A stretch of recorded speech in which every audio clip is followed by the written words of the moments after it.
Here we have the Scrambler, a dirt scooter by ZINC. What I'll show you in this video is a detailed unboxing and full assembly, reviewing as I go all the various parts. Whilst the Scrambler has an entry-level price, it has high-grade components throughout. Let's get on with the unboxing. Okay, the box has got a really nice sturdy carrying handle, so carrying this home from Argos or any retail etc. is going to be nice and easy and straightforward. It's sealed and kept shut by 3 slide open, he says, cardboard tags. And once I've slid these open, I can open this up and tilt it towards the camera so we can have a quick look inside. And now already I can smell the actual pneumatic tyre. As you can tell, there's a really good tyre down here somewhere. There we go, I can already get my hand on it. And what I'm going to do is drag all this out onto the table to have a proper look. But as you can see, good bubble wrap, some cardboard separator to stop this all banging around, and I can already see the wide tube pipe going on in the middle there. Let's get this emptied onto the table and then we can begin with the assembly. Okay, before I go any further, I just want to mention the fact that I've got on my table a great big padded, hard-wearing, waterproof and dirt-proof padded cover. So I'm not going to dent my dining room table, even though I've just thrown heavy items of metal all over it. So do think about what surface you're going to work on. These things are heavy. There's 6.5 kilograms of good, tough steel in front of us here. And you don't want to go denting anyone's furniture. So think about where you're going to unbox and where you're going to assemble this before you start. Okay, so everything on my table you get in the box. You've got 2 5mm Allen keys. You need 2 if you're going to do a wheel, but to do the assembly you're only going to need a single one. You of course get the owner's and service manual, which is also acts as the instruction booklet. Looks pretty much like a Haynes car guide manual, which I like the look of that. And of course you get the Y-shaped handlebars and the main deck and pneumatic tyres already fitted. So I'm actually going to strip down some of this so you're going to see inside this threadless system here. Okay, I'm going to start with the Y-shaped handlebar. They call this actually the bat wing shaped, and it's obviously got comfy grips already fixed. So let me just hold this up so the camera can have a quick little focus on that. So there's already good, very squidgy, good grips on there. Now I've got very big hands, so you're absolutely going to be able to wrap your hands around there, being adult or young adult, etc. This is obviously suitable for 8 years and above. Now they're made of chromalloy, which is basically a special kind of steel. So they are steel, but it's a blend that makes it even tougher, more durable. It's got easier properties for forming, and also makes it very easy, good property for welding. So you get some very good weld joints, and you can actually have this very good snazzy style block going on here.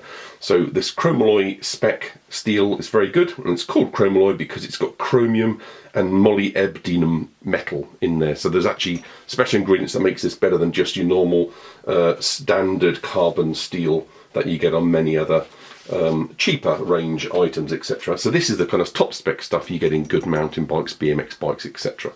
So there's one point straight away.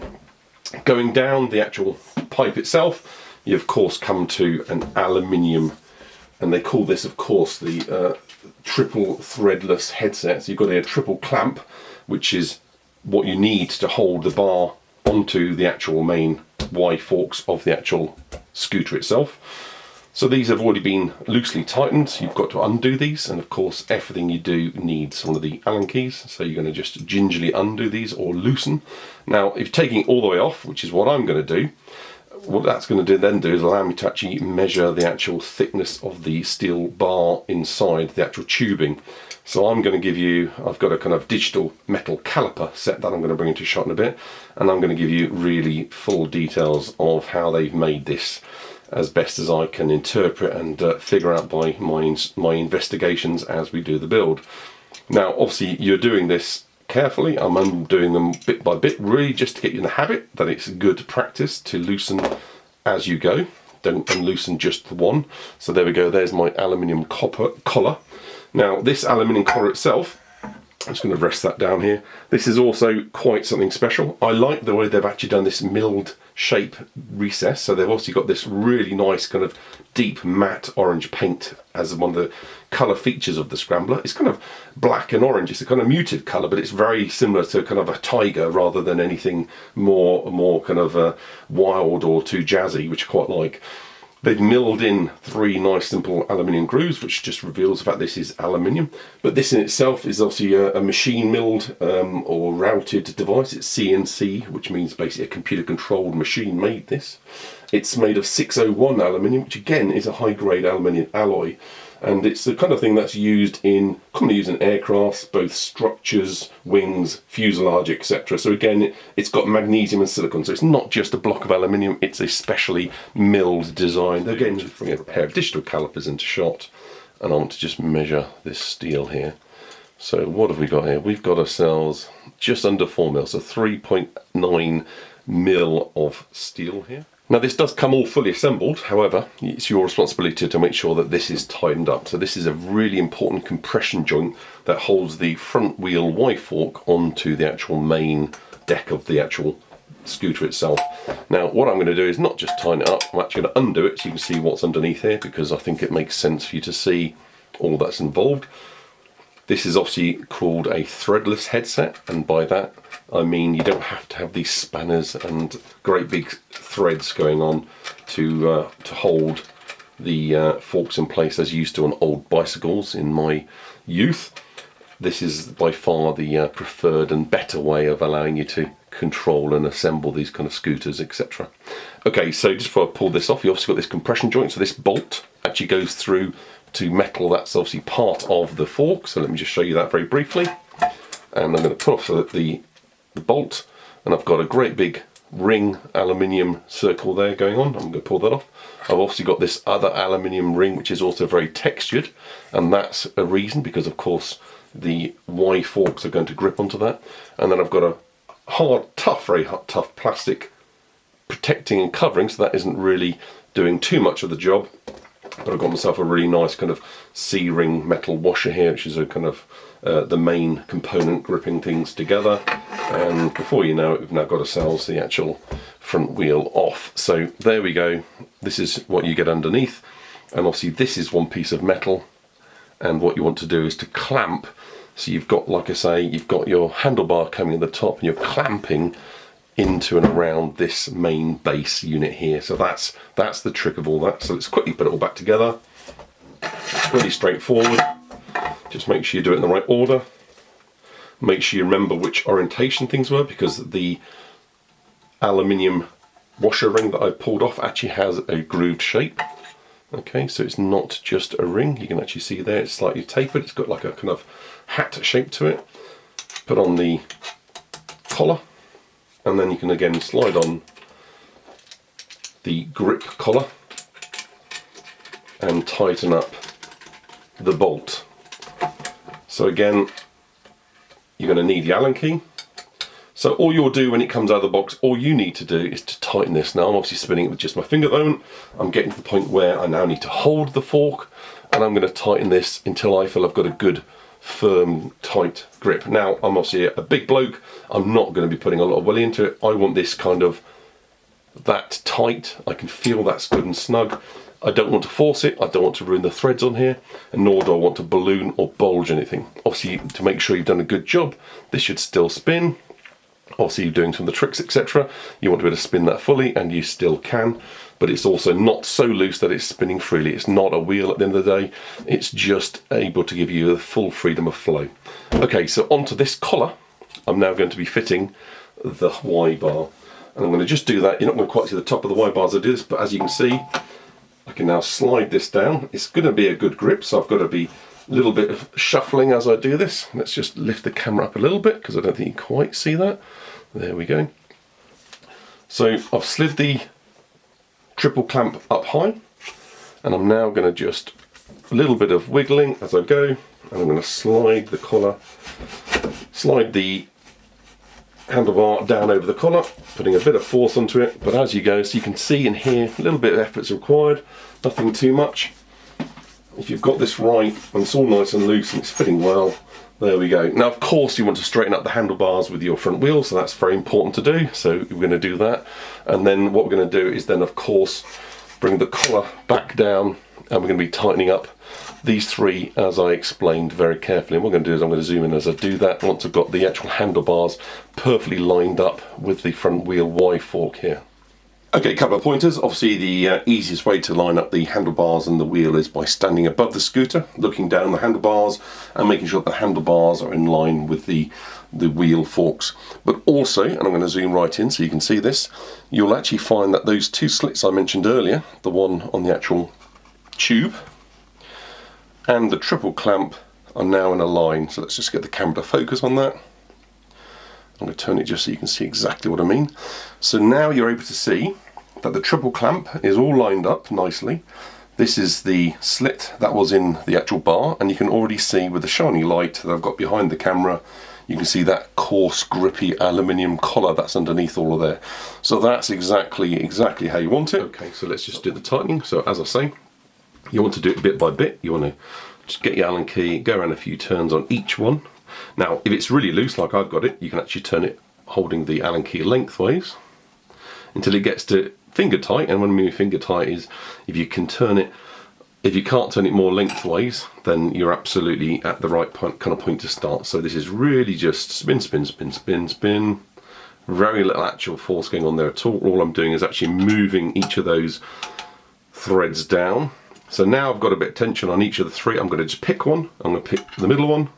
And I'm now using the Allen key the normal way around. So you've got the longer lever angle to help you.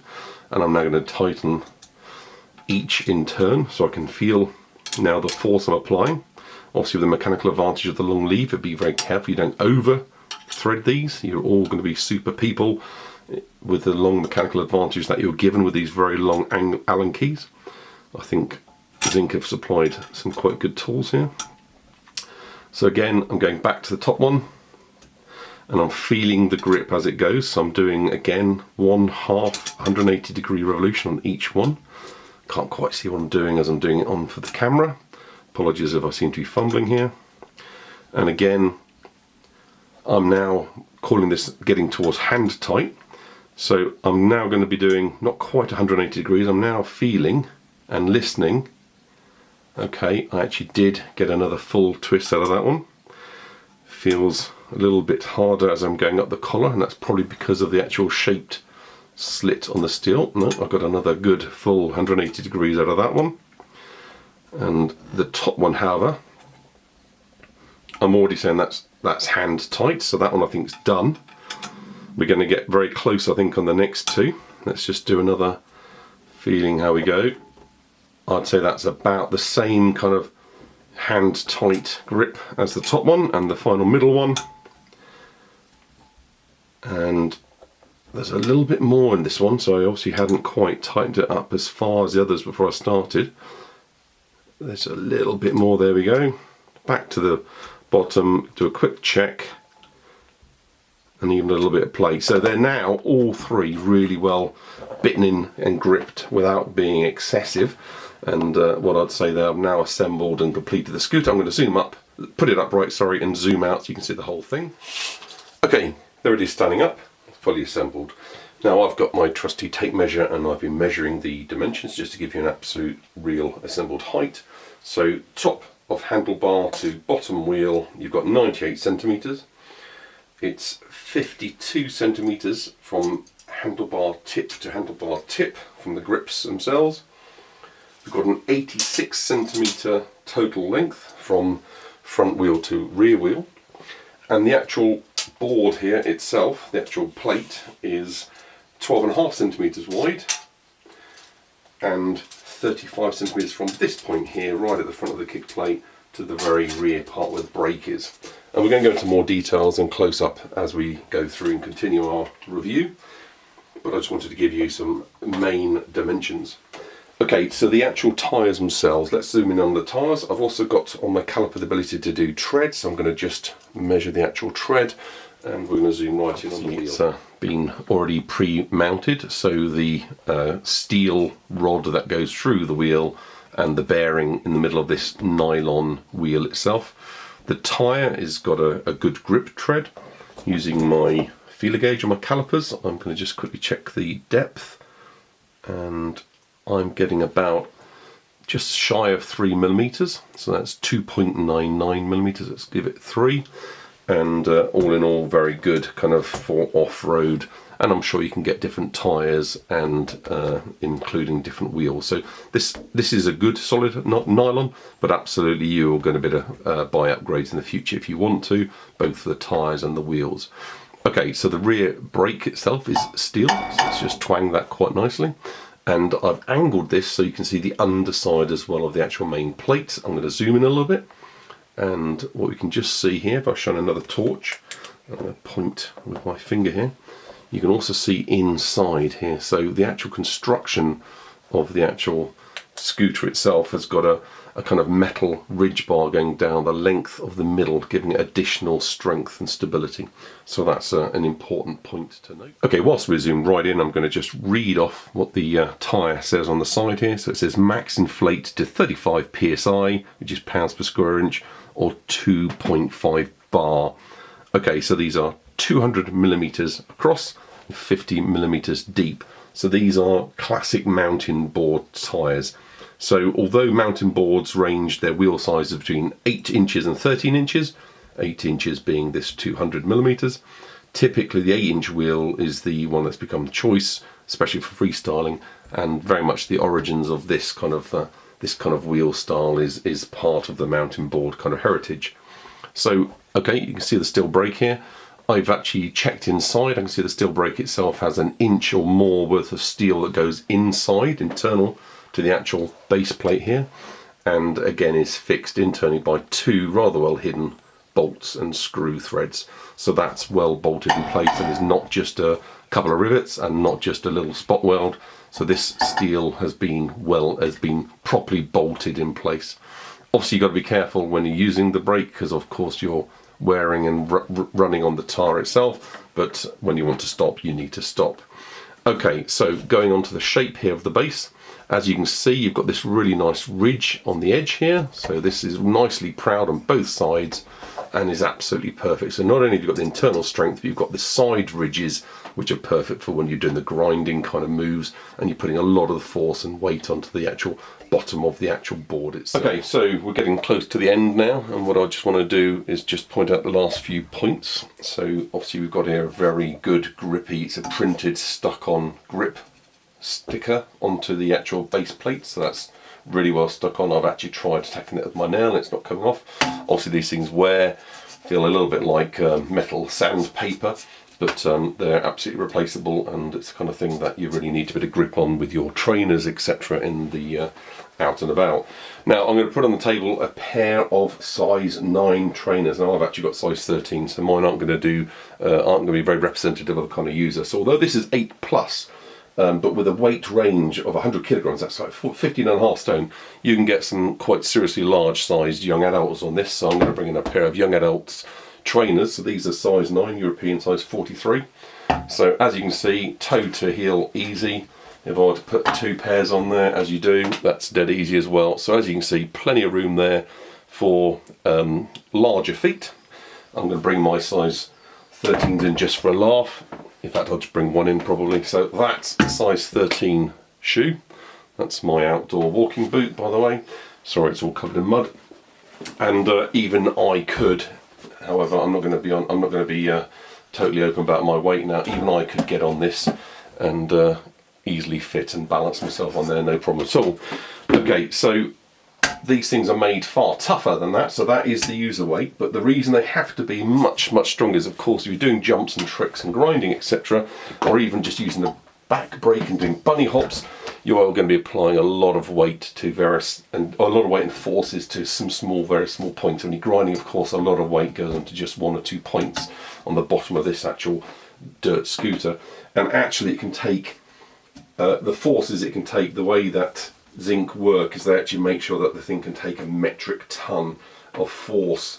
So you've got here 1,000 kilograms, 2,200 pounds metric ton force, and that's why the user weight's so high. This thing is really sturdily made, it's very good, and although it weighs 6.5 kilos, it is an outdoor, rugged, all-terrain vehicle. So you've got yourself here a hybrid, you've got yourself the thing that is mixing between the mountain board and the kick scooter. So the dirt scooter is to kick scooters what mountain boards are to skateboards. That's how I see this. So this is not so much for the the skate parks. This is much more for going off-road and getting out there into the wilderness, maybe the BMX parks, etc., if you're welcome there.